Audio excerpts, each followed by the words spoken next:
impossible things," Alice protested. "I dare say you haven't had much practice," said the Queen. "When I was your age, I always did it for half an hour a day.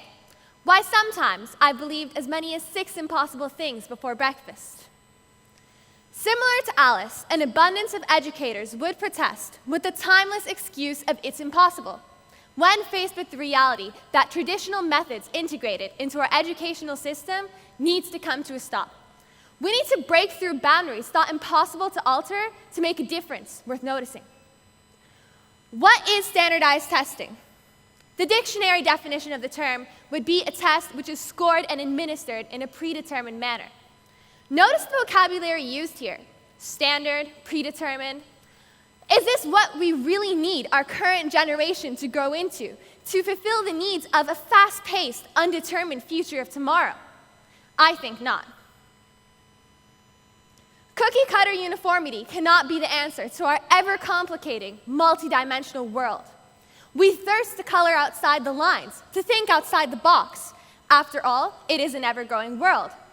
We, as individuals, need to constantly evolve with regards to mindset and talent, and even then, we are barely keeping up. So tell me, why doesn't the same school of thought apply to education? Mark scheme-centric testing methods have been around since the times of the Cold War. Isn't it about time we threw the whole propaganda out the window already? How many A stars did you get? What's your score out of 2,400? Is this, and should this, really summarize a person's whole scholastic life? Is this a litmus test for how far we've progressed as individuals? Is a letter of the alphabet or a string of numbers adequate to define a person's intellect? There's no secret that this system that we've grown accustomed to is conforming us into mindless drones. What about PSATs or mock exams? If the test scores are so predictable, what does that say about the tests, or even the people taking them? Are we raising the stakes, or are we dumbing it down? Another critical issue with concern to standardized testing is that it is actually eclipsing the learning process. How is this possible? Well, the ugly truth is that educators spend more time preparing the students for the test rather than actually teaching the material, creating a monotonous classroom environment and thus boring the students to death. Maybe if all that energy put into preparing the students was actually put into developing the curriculum so that a classroom could be created where students could stay intrigued all day long.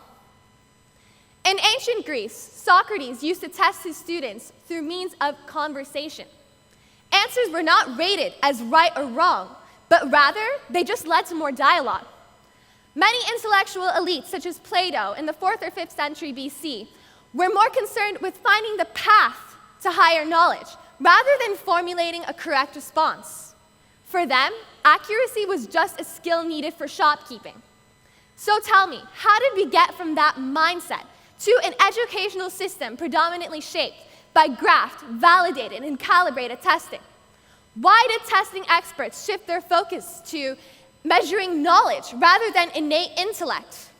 What a shame indeed.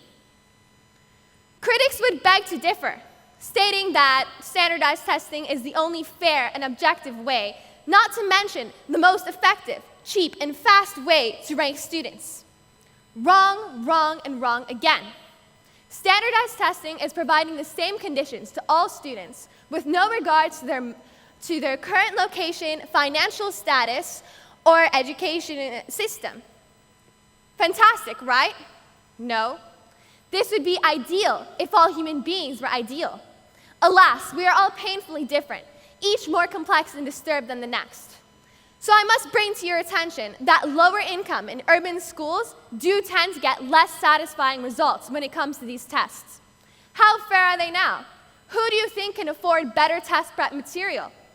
Naturally, affluent families, schools, and districts can better afford them, and the best versions of them, further exacerbating the iniquity of such testing.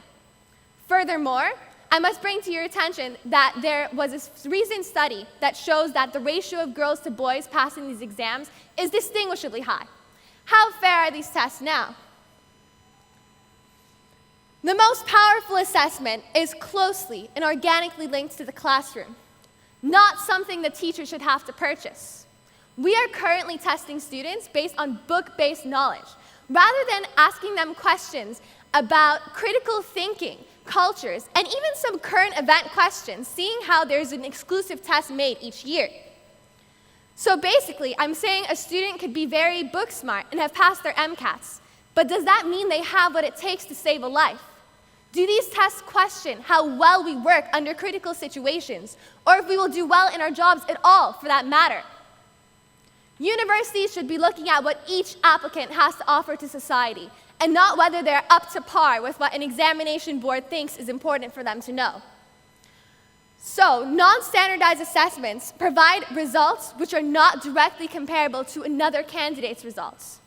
It allows us to obtain specific information about that individual. Let us take the example of applying to study art for higher education. Good grades would be encouraged, but your portfolio, showcasing how well you apply those skills learned in school, is what makes you or breaks you. Why shouldn't it be the same in other fields as well? We are the up-and-coming generation. We are the future. How do you want to prepare us? Do you want to challenge us? Do you want us to be good, creative problem solvers? Do you want us to be critical thinkers? What's important here? The current, cheapest way, or investing in the future? I'd like to finish off today with a few wise words of John F. Kennedy. We must do all that we can to give our children the best in social and educational upbringing. For as they are the youth of today, they are the leaders of tomorrow. So I'd like to conclude with no, one size does not fit all, and standardized assessment results are positively correlated to a shallow approach to learning. We need to break this rut that we have condemned ourselves to, and no, throwing some iPads in the mix isn't going to cut it. We need to adapt to the ever-impending future which undoubtedly awaits us while we can before it's too late. Thank you.